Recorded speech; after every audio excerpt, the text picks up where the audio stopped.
Hare Krishna. So now we will be continuing with Bhagavad Gita chapter 1, text 2 and text 3.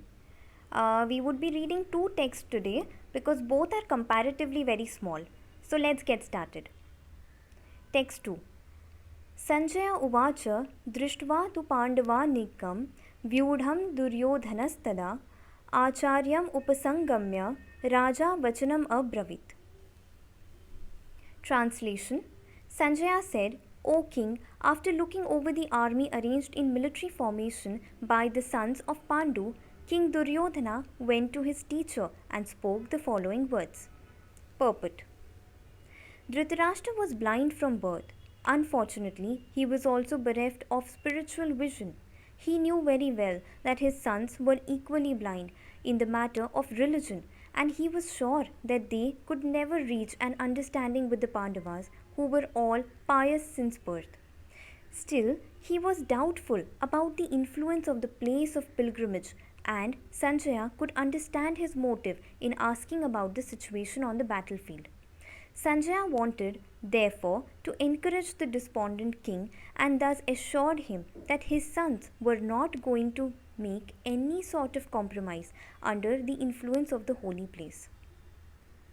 Sanjaya therefore informed the king that his son Duryodhana, after seeing the military force of the Pandavas, at once went to the commander-in-chief Dronacharya to inform him of the real position. Although Duryodhana is mentioned as the king, he still had to go to the commander on account of the seriousness of the situation. He was therefore quite fit to be a politician. But Duryodhana's diplomatic veneer could not disguise the fear he felt when he saw the military arrangement of the Pandavas. Text 3. Paschatam Panduputranam Acharya Mahatim Chamom Vyudham Drupadaputrena Tava Shishyena Dhimata. Translation. O my teacher, behold the great army of the sons of Pandu, so expertly arranged by your intelligent disciple, the son of Drupad. Purport. Duryodhana, a great diplomat, wanted to point out the defects of Dronacharya, the great Brahmana commander-in-chief. Dronacharya had some political quarrel with King Drupad, the father of Draupadi, who was Arjuna's wife. As a result of this quarrel, Drupad performed a great sacrifice by which he received the benediction of having a son who would be able to kill Dronacharya. Dronacharya knew this perfectly well, and yet, as a liberal Brahmana, he did not hesitate to impart all his military secrets when the son of Drupad, Drishtadyumna, was entrusted to him for military education.